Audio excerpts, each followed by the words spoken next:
Today on the Perception and Action podcast, my interview with Frans Bosch. Why is it critical to take into account the body's interest when coaching movement? Why is stability more important than perfecting a movement? How does variability in practice influence the development of attractors? So it's time for a call to action.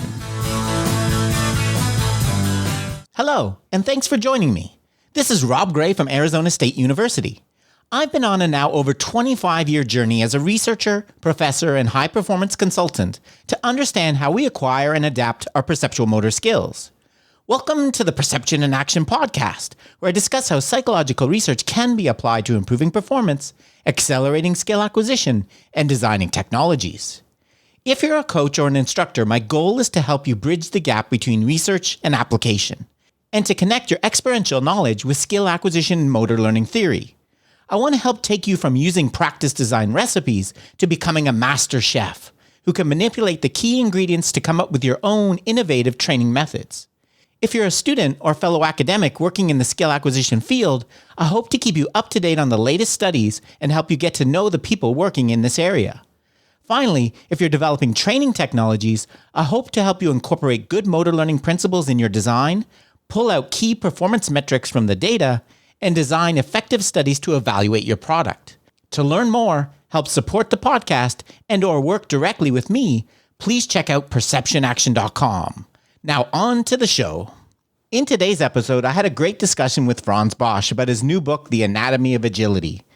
In the interview, we touched on a lot of topics, including attractors for movement, stability, what is the information that guides motor learning, and the role of top-down versus bottom-up control.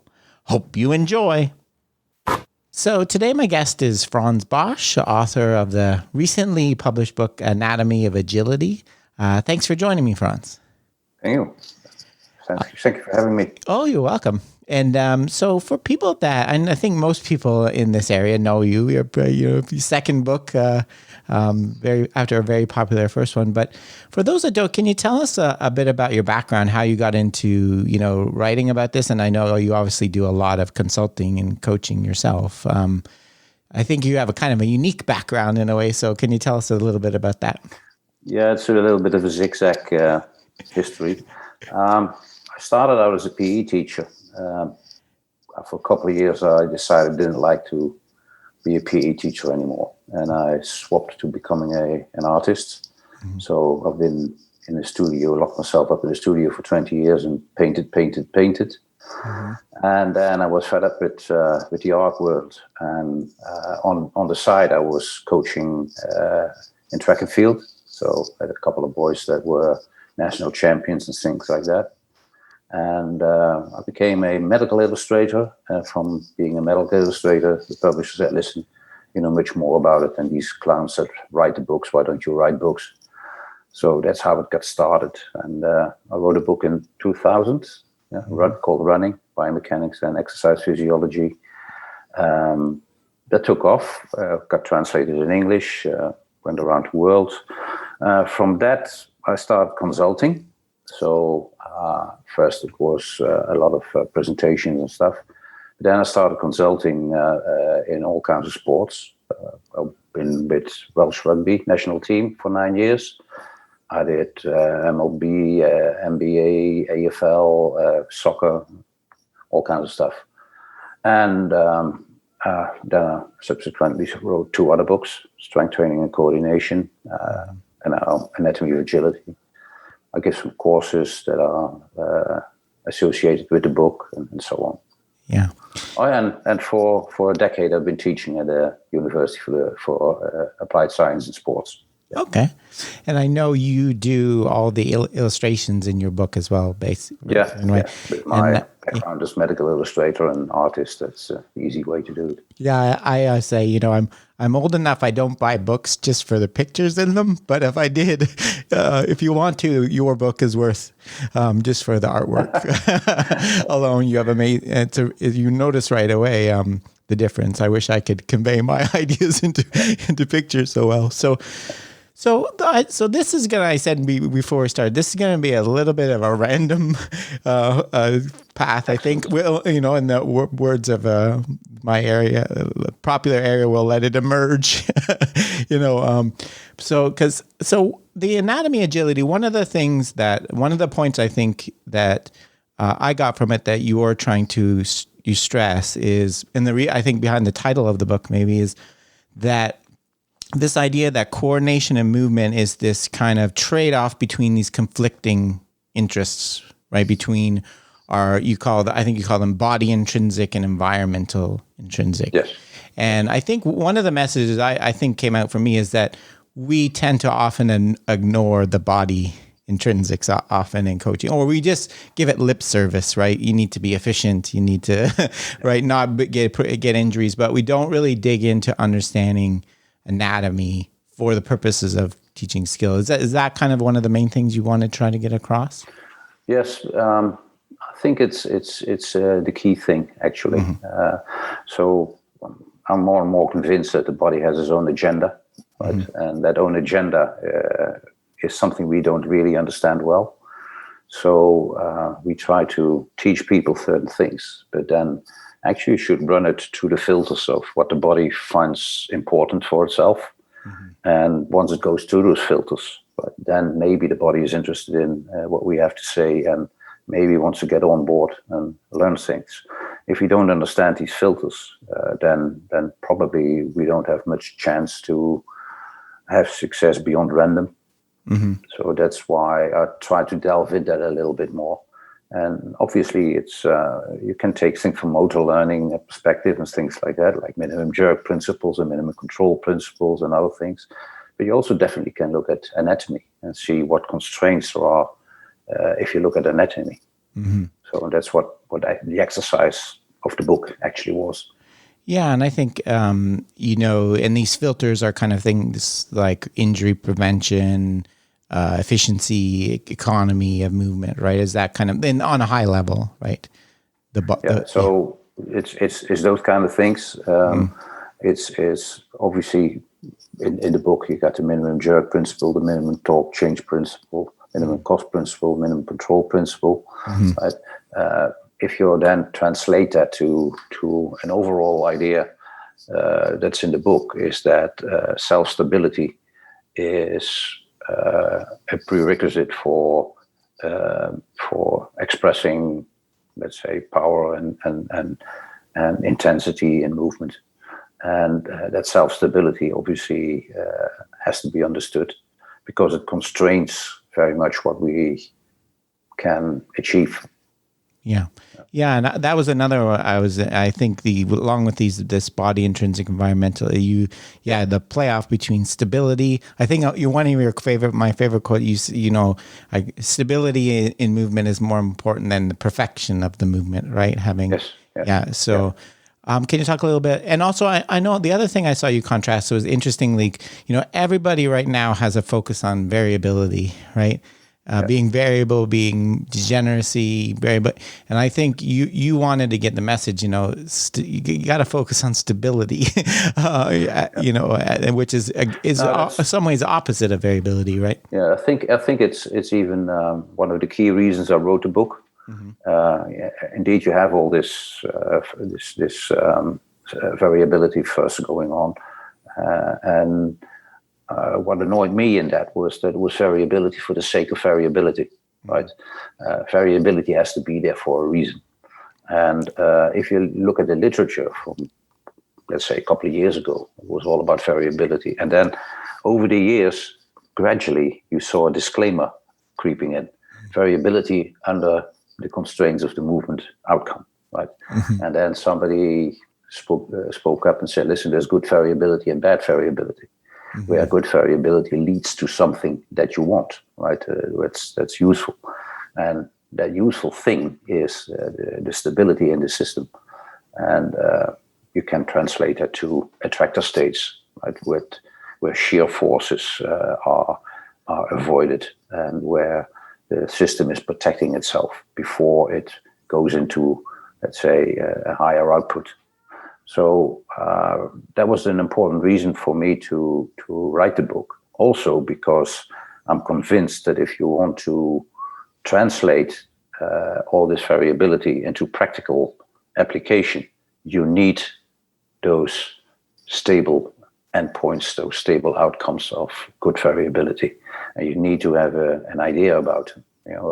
Preferably you have an atlas of them almost. Yeah. Mm-hmm. Yeah, I think that's a really good point. I was just working on something about variability of practice, and right, the classic findings of random versus blocked and all this. And what we've recognized more recently is these are not really generalized. They don't work for everybody, especially like less experienced and younger athletes.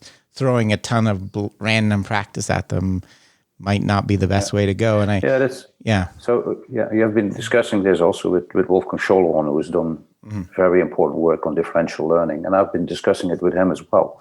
You got this shape of the learning curve, right? With repeating the same movement over and over, very little learning, and then with more variation, more and more, and differential learning, the highest learning curve. And then if you start varying even more, the curve goes down again. Right? And his explanation is quite complicated, I think. And to me, it's very obvious. If you're going beyond that differential learning, let's say a sweet spot, then the knowledge of result goes backwards. Yeah. So your anticipation of where you'll end up and where you actually end up is disappearing, because it ends up with random movement with very little planning of what the future state should be, and therefore also very little comparison or whether you achieved what you planned. And that kind of information needs to be there as well. And then actually what you could say, the whole variation thing, that's the variability, right? And then that result that you need to achieve and that you need to get feedback on, that could be, you could call that the stability part, the attractor state part.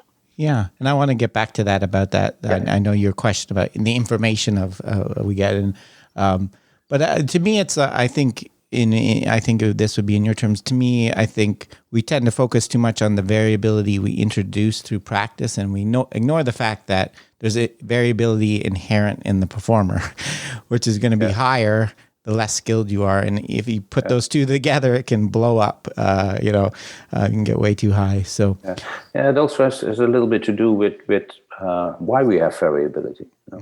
I've been asking myself that question quite a lot. And my idea now more and more is, I don't know what you think about it, is that if you look at where human movement has evolved, that was in an environment that had more variability than the body can cope with. So probably it's a way to mitigate the extreme variability in environment up to a point where the body can handle it. Right? And that's what I also say in the book. If you just research variability on its own, it's like researching the digestive system without taking food into account.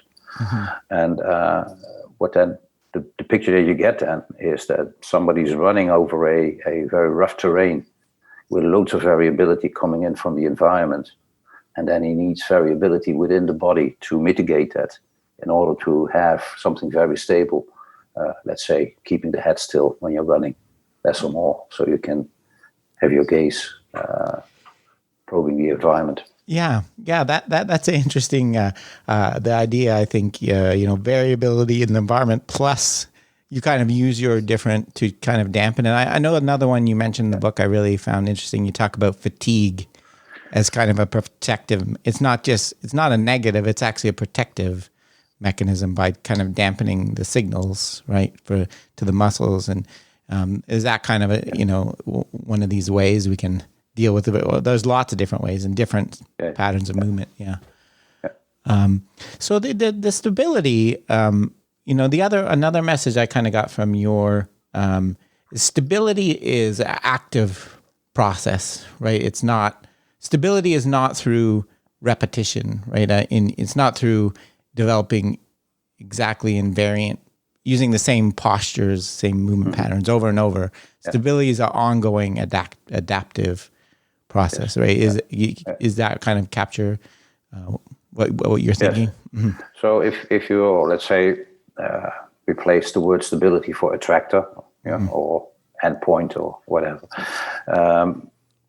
the body only wants to store that in long-term memory. In other words, wants to learn it if it's convinced that it can be applied in multiple situations. So one-offs. It's not interested in tricks. Therefore, you need to convince the system that it can be applied everywhere. So if you do repetitive, the same movement over and over, or the same situation over and over, then the body never will be convinced that it has any value beyond that one situation.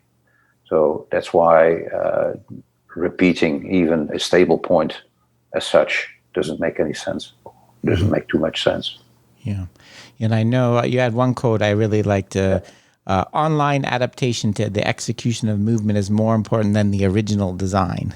Is that part of that online? Is that the stability mechanisms kicking in? You think? Yep. Those are the what could be, let's say, from manifolds to synergies to co-contractions to preflexes, all the online, let's say, corrections that happen within the whole system. They are very important. They're more important probably in the learning process to get a grip on that than the execution of the actual skill, or the finding the actual skill. You can see that everywhere. I mean, if you see these days kids on a synthetic turf field hockey, right? They can't run anymore because they never learn to make the right decision in the right place in the body in order to cope with disturbances. And so another idea that I'm thinking about now a little bit more is that if you have a constraint-led approach, right, and you start varying the task a lot, like which is done now quite a bit, you're actually teaching the body how to cope with complete patterns of movement, total skills. And if you vary the environment a bit more, you're actually working much more on the deeper building blocks, like the dampening effects that tendons can have and things like that, and self-organization of muscles that bulk out, and muscle gearing effects and those kind of things.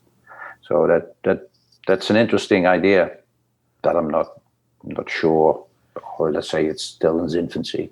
That not, let's say, changing the constraints at random is a good idea, but use those constraints from those corners in order to pinpoint certain areas.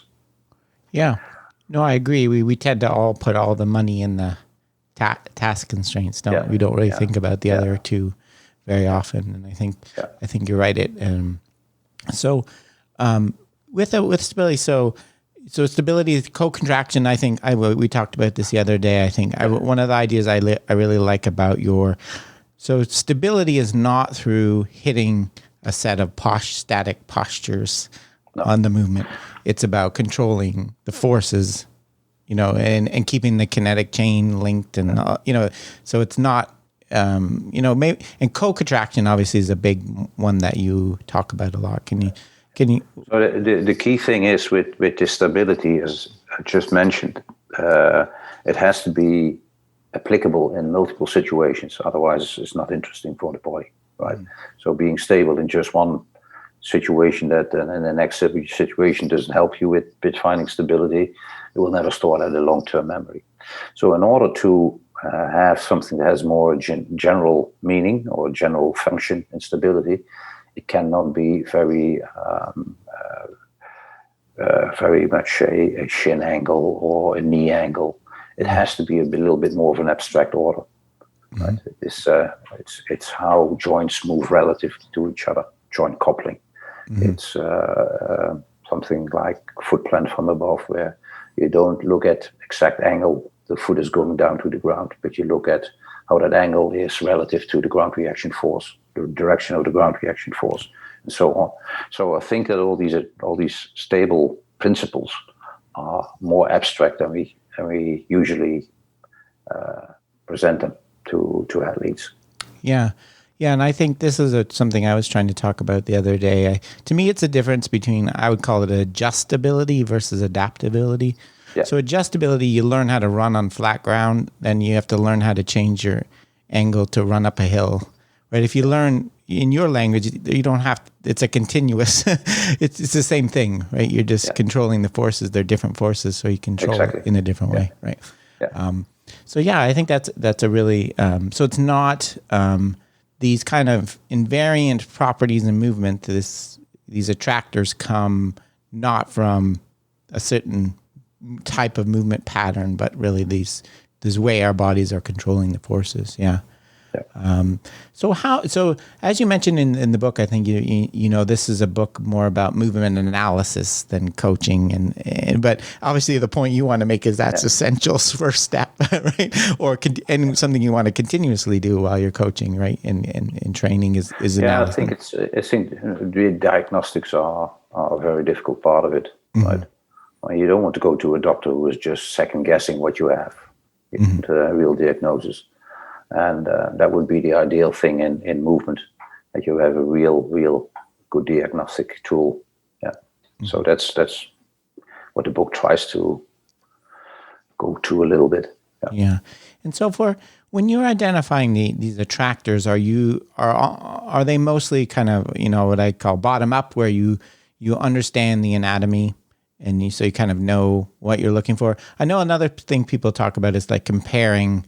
Like if I compare all the best tennis players in the world and see what they have in common, does that ever enter into for you, or is it more first principles kind of? Yeah, but see, if you start comparing the best tennis players of the world, you look at angles and look at those kind of things, and they don't give you the answer, because it's the abstract principles, right?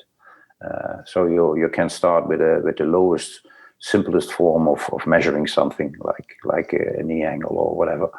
Then you can go to one step more abstract, like how's the knee angle changing relative to the hip angle is moving. Then you can go even more abstract, and somewhere in that more abstract area, that's where probably all the good tennis players have communalities.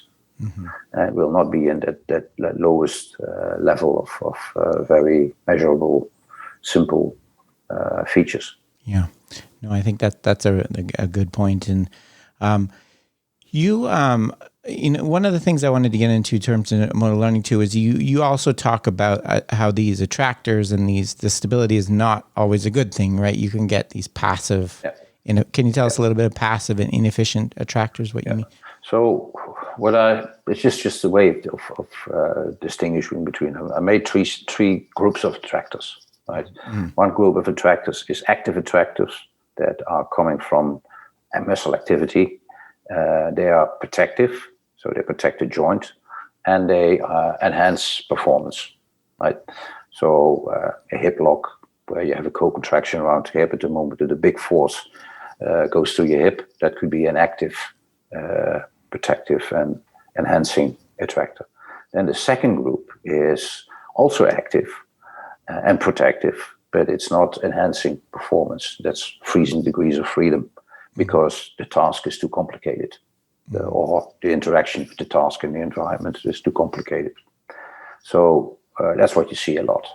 Young kids kicking a ball, they don't want to flex and then extend through the knee, the kicking leg, because it's too complicated when you have to hit the ball properly. So they kick with a straight leg, right? Things like that.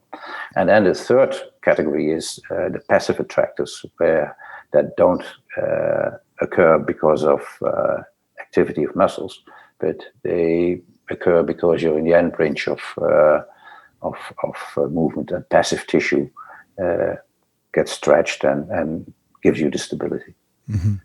And I know you talk about one of the ideas you have about especially early practices. Maybe it's not about pointing you to the right movements; it's about pushing you away from these passive and inefficient, trying to come up with practices that get rid of these tendencies to, I know you talk about slowing down movements is a great way to let these passive and inefficient things come out. So speeding things up. Can you talk a little bit about that kind of kind of moving people, pushing people away. And maybe that's kind of consistent with the constraints-led approach ideas, kind of right, destabilizing.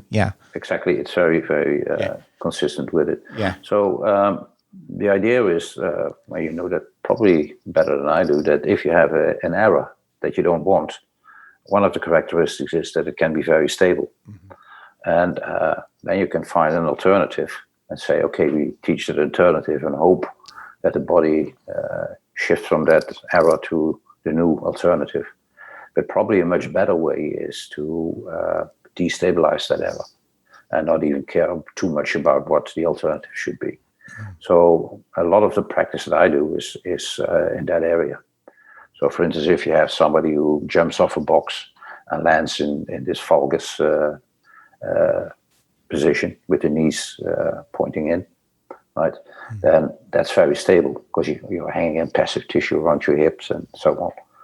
And what you then can do is try to teach an alternative, but you also can make the error much bigger. So what you do is you let somebody jump off a box and land with one foot a bit higher than the other one.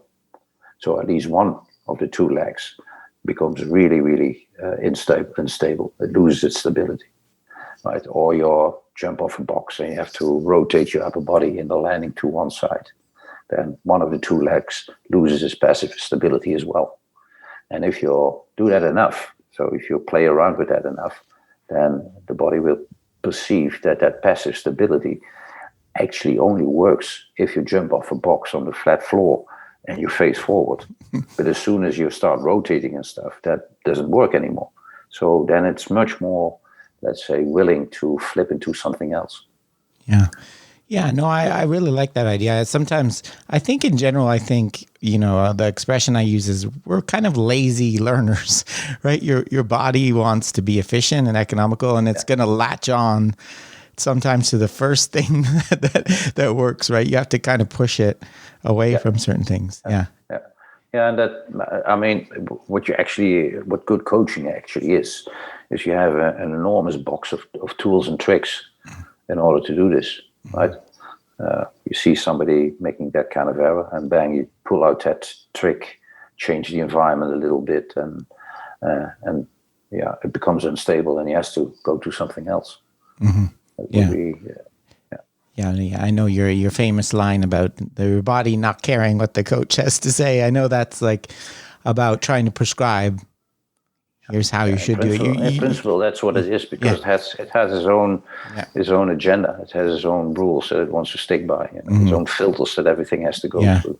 Yeah, I like that idea of filters. I think you're not trying to go around those agenda or break it, or you have to work through it, right? Exactly. Trying to ignore the fact it exists is not going to get you very far. That doesn't work. Nor does it work to try to be an alchemist, to trick the body into something that it by nature wouldn't do. Doesn't work. So I wanted to get back. So I'll back to a point you mentioned briefly. This. So you have this quote. I've seen you in your book, and I've seen you use it at presentations. So we do not learn from the movement itself, but the information provided by the movement. Can you talk a little bit about that? Yeah. So if you look at just the kinematics of a movement pattern, right, then you could actually have two movement patterns that, from a kinematics, look very similar, but that yield different kind of sensory information. So just relying on what you see in a movement pattern and say, okay, this is what somebody learns, is a bit tricky. That doesn't work. You have to look at the information that emerges from that movement pattern. And so it's not that there's a one-on-one connection between the sensory information that occurs and the movement pattern. The same movement pattern done in different modes can give you a very different sensory information. And that means that from one movement pattern, you can have sensory information that's completely wrong, right? If it's done in a situation where the sensory information that emerges is putting you on the wrong foot. Mm-hmm. In another situation, that could be very valuable and very good information. So if you then look at what, for instance, the key one of the key situations is where this emerges is when you add on resistance to someone. Right? So if you're, let's say, pull somebody who has a harness around the hip, and you pull his hip forward, so he rotates his hip better when he's at bat, right? Then you can look at what kind of information emerges from that. So it's not just the information that if you rotate your hip, you're going to hit better. It also is information that if you don't push off with your hind leg, that doesn't matter, because if somebody pulls you forward, so those forces and that force production doesn't matter, is not there then. So that means that in a given situation, the information that you get from the exercise and the exercise setting is putting you on the wrong foot. Okay. So the sensory information is what you have to analyze, and you have to look at that, because that's what the system works with in order to learn or to change things. Does that make sense? Yeah, definitely. So I'm digging a bit in more. And so I think this is an idea, common in some motor control ideas. This idea that we generate a prediction about the sensory information we're going to receive before we move. And so when you're talking about the information, you're talking about obviously, I'm thinking both outcome, I hit the ball and it went there, but also things like proprioceptive information about the actual movement itself. Yes. How forces, how they go through the body, whether there are shock waves going through your body, whether it feels smooth and things like that. Yes, absolutely. And so I'm predicting them, and then the information comes, I think importantly, when there's no difference. When there's no difference between what I predict and what happens, I don't learn anything. I just confirm what that's you hopefully have that when you're right before a match or something. That would be good, right? That would be good, yeah. But in the other end, I think we were talking about it earlier, is if it's too big, if there's too big of a difference, then I really don't know what to do. The sweet spot's kind of when there's small differences. Yeah, and there has to be a little bit of a mismatch. Yeah. And so this information, this difference, I'm assuming that you're not suggesting like that it's kind of a cognitive hypothesis testing kind of process where, I noticed that this was different, so I'll try this. It's more of am I right? It's kind of an unconscious process. Your body's going to use these differences, or you think they're both? Well, I think it's not very conscious. I think it's the subconscious information about, let's say, inertia forces that go to your body and jerk that's in your body that is crucial for the learning experience. Yeah. And so that's not conscious processing of information. Yeah, that's right. So it's not like I plan to do this with my hip. It didn't come out the way I wanted. I'm going to try slightly different movement of I don't think it's that kind of level of predicting and planning, probably. No. Yeah. No, it really is quite subconscious. I have a very interesting example from that, from somebody who did my courses and who is a specialist in shoulder dyskinesia, right? And he has a lot of people that cannot lift up their arm higher than this, right? But what he does is he lets them reach to something on the floor. And that's okay, they can do that. And then he puts it further away and further away. So they bend over to reach, right? And then at one moment they're reaching so far, that if he says, okay, now hinge at your hip and go up, the arm is over there suddenly. Right? So that's let's say, a subconscious way in which the spatial information around you is linked to the problem they have. Right? To them, this is the limit, right? But anything that's below the shoulders is okay, which is then very different when they move and reach forward. Then it's below the shoulder, right? But it's abduction to a degree that they haven't done for a long time. So those are, let's say, things you don't do consciously. It's all done very subconscious. Yeah. In a way, to me, it makes me like I connected with the attractors in my mind. So when I swing a baseball bat and I miss, and so I have a massive difference between my predicted and sensory. it's very hard to know why, where my body, what isn't working, right? And I think this is where variability comes into. If I come at it from a different thing, like the example you gave, I realize my back leg, not consciously, but your back leg doesn't matter. You kind of, it's almost like your body's finding what's in common between what worked and what didn't. If that makes sense, does that make sense? I know it's kind of a different kind of attractor in a way, but you're finding what the points of, commonality between successful outcomes in a way. Yeah. So what the body learns, it's obviously rather a complex situation, is from the deepest, let's say, level of information, being whether it is going to the information or to the body, or whether it feels smooth, to higher elements of organization, whether you're doing something very complicated or it feels very simple, right? Between that, there's a connection is emerging between what you pre-planned, let's say your top-down stream and your bottom-up stream. And when that connection starts, let's say, occurring, that's where you find your attractors. I compared a little bit with the city of Rotterdam, right? In the northern part of the city, you have the white-collar people, right? So that would be your brain, your top-down central nervous system. And on the South Bank, you have the blue-collar people, the people who work in the docks and things like that. So that's your organism, your body, your bottom-up. And those two need to cooperate. Like your top-down, your central nervous system, and what your body is self-organizing need to cooperate. Now, between the northern part and the southern part of the city, you have the river, the Maas. And if you want to cross that river, it's not a very smart thing to just jump into the water and swim to the other side. You better go find a bridge and go over the bridge, right? So the bridges are the connection between the white collar and the blue collar part. So also the connection between the top-down central nervous system dominant part and the bottom-up part.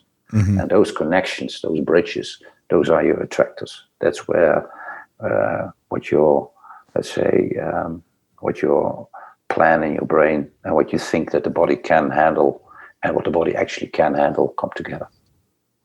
I think that brings me to the other kind of thing I wanted to mention, the top-down, versus bottom-up. I just did a presentation a few days ago. I was contrasting this, these two approaches to skill, information processing versus ecological constraints. And I think you kind of touch on this and I know in some point you I think you refer to it as a meaningless debate in your mind. But I think the type of top down you're talking about is a bit different than the traditional motor program central controller idea. So what in top down, you obviously part of this predicting the outcomes of the sensory information I'm going to receive is part of it. What else is kind of in the top down part of movement control in your way? Well, it's I think that the first difference with motor programs is that it's decentralized. So it's you could compare it to a big bank or something, where the CEO is sitting on the top. And if it's a good CEO, he's not giving all the directories to all the departments on what they exactly need to do. But he knows that somebody who works at the X, Y, and Z department is best at X, Y, and Z decisions. So what a good CEO does is it says, okay, this is a little bit of the directory I give you, but you have to figure it out yourself. And that's what a top-down system needs to be capable of. So a brain that knows that it's not quick enough to cope with context-related variability in high explosive sports should know what to leave to lower parts of the body, center pattern generators, or even levels below that where co-contractions are allowed or not allowed, right? So each part of the whole system makes its own decision. And those decisions obviously are also happening in the body. It's not just that, let's say, one muscle is dictating everything.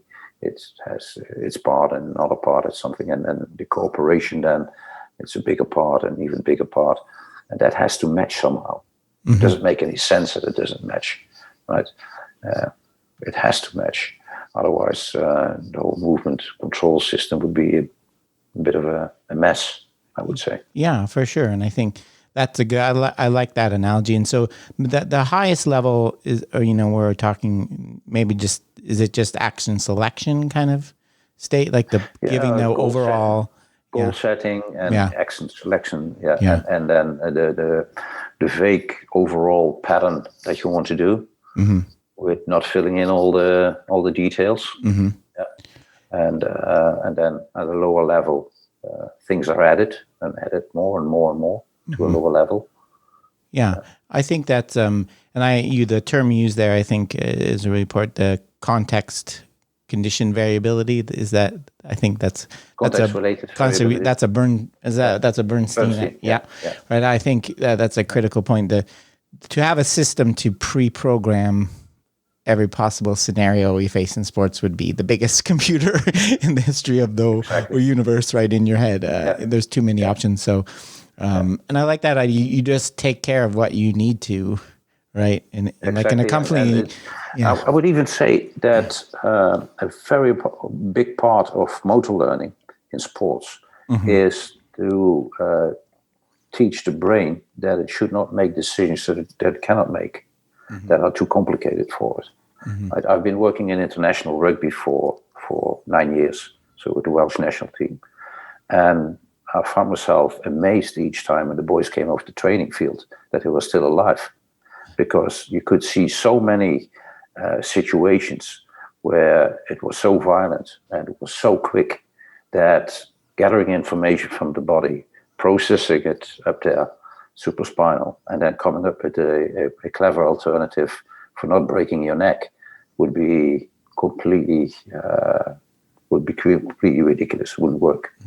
So what actually happens on the field is that these players have learned that when they sense a lot of mayhem around them, right, that they start bracing their muscles and co-contracting their muscles. And then when a force hits them, the anatomy is such that it will steer away these impact forces from a vulnerable place in the body to a place in the body that can handle it. So that's how decentralized all this control needs to be.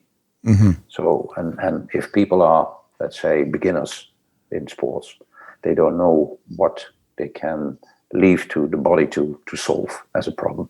And probably that's I think in sports, that's the major part what the brain needs to learn.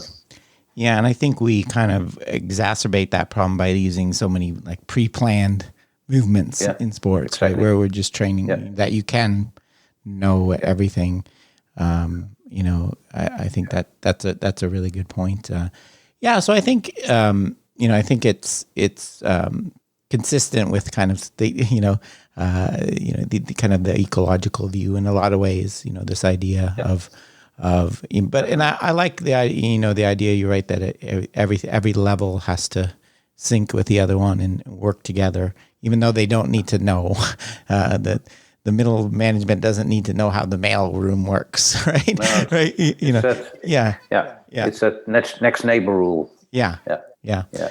So, so I really like that, and I know you also talk a bit about the constraints that approach, and one point you make, and I think a lot of us would be willing to acknowledge this is. In a lot of situations, the constraints are almost indefinable unless you push to the fastest, quickest movements you make in sports. They're almost indefinable to really understand or try to predict what we're going to happen. So I think you see some use in it, but maybe am I characterizing your views right on the kind of constraints model and constraints that approach? No, it's a very good model. For instance, one of the key things that you can draw from it, that is if the environment or the combination of the environment and the task becomes too complicated, that the body has to become simple, right? And that's something you can play with. But for instance, we were doing an analysis the other day in a course, and it was all about Australian rules football, with very much high kicks and then catching the ball. And they were analyzing these catches, right? And what they came up with, and that was quite interesting, and I liked it a lot. That idea is that if you analyze how somebody is in midair catching a ball, and you can see that he could not self-organize stability. That is at the highest level of competition there in Australia. If they cannot self-organize that stability, they just fall on the floor. They don't even try to land. Right. So that's let's say a very interesting way in which this interaction between the constraints is happening. So it definitely is a very, very good tool to understand movement and also to analyze movement. Yeah, I agree. I think it, but you're right. I think it can be very, and I think that's recognizes in the model. I like the way you draw the triangle with the ripples interacting. Yeah. Like it's not a predictive, deterministic model at all. I guess the last question I wanted to ask you, Frans, is, for people that are kind of starting out in their own different sport with movement analysis, how do you get started in kind of identifying these attractors and building this kind of approach? One idea I think you promote in the book is even though sports are very specific, like running is running, right? And understanding the attractors for running in your sport involves running is going to help you understand your skill. Is that kind of one way you think about, understanding the basic movements, running, jumping, in understanding the attractors? Yeah, well, so the basic idea behind this probably should be that if you look at all the skills we humans are capable of, right, that's X time as many as any animal can do, right? There's not an animal can throw. And if you look at the whole diversity of what we can do, that's immense, right? And what looks like, or seems to be impossible to me, is that we have, for all these different movement skills that we have different sets of attractors. There has to be a big overlap. In other words, there has to be a kind of organization principle behind it, kind of matrix or whatever you want to call it, that you can assemble all these movement patterns that don't look like they're very related, with basically a lot of the attractors being common between the movement patterns. So if you take running, right, there's certain movement pattern attractors in there. They're the same as the lower body has in pitching in baseball, and in what you see in tennis or in many movement patterns, you see the same attractors emerging. And that's obviously interesting, because then you can, let's say, build a whole complicated movement system or sport, if you want, with a very few attractors. So I did that for Welsh rugby. Anything on the field that's not tackling, that's not scrummaging, even jumping in a line out, so not lifting in a line out, but anything that remotely looks like running and jumping and sidestepping and stop and goes and what have you. I made a whole system of that, and that whole system is built on 8 attractors. So anything almost that happens on the field can be, let's say, constructed out of these 8 attractors. And whether they're right or not, I mean, that's up for the future, But it's an interesting proposition that there has to be a limited number of attractors that we use for an enormous variety of movement patterns. Yeah, and I like the idea of the way that they arise. In your view, makes a lot more sense rather than their programmed pattern. They arise almost for the other direction, right? Because of the... Yeah, in courses I give a very nice example of it. There was this article on walking and running, and it was about something completely different. But there was one diagram in there that showed what happened with the soleus if you start walking and you start walking faster and faster. And if you walk slowly, the length change in those soleus comes from the passive tissue, and the fibers stay at one length. And then it's very stable. So the muscle is stable in itself. And then you go faster and faster, and suddenly the length change comes from muscle fibers elongating and shortening. And that's so unstable that the soleus cannot do that very well. And bang, you go into running. So that would be a trigger that's really bottom up for self-organization of movement. Yeah. Sometimes I know in people in dynamical systems sometimes use a control parameter is the that drives the reorganization and emergence of new attractors. And I think that's really good. So thanks. Really, this is a really fun conversation. So the book's Anatomy of Agility. It's out everywhere now, I think. But Amazon is doing it now, but in the US and Canada, you can go to HMMR Media. So that website, that's the easiest way to get it. In Europe, it's Amazon. Okay, and then and you're on Twitter as well. I'll put your a little bit sometimes if you want to get in touch with you. So thanks, Frans. You're welcome. Enjoyed it. Thanks again for the great discussion, Frans. Find a link to order The Anatomy of Agility, which I'd highly recommend, in the show notes. And remember, you can contact me at robgray@asu.edu or follow me on Twitter at ShakyWeights. To find out more about the podcast, please check out perceptionaction.com. Finally, to support the podcast and receive bonus materials, including written transcripts, please head over to patreon.com/perceptionaction. This is Rob Gray from ASU. Cheers for now, and keep 'em coupled.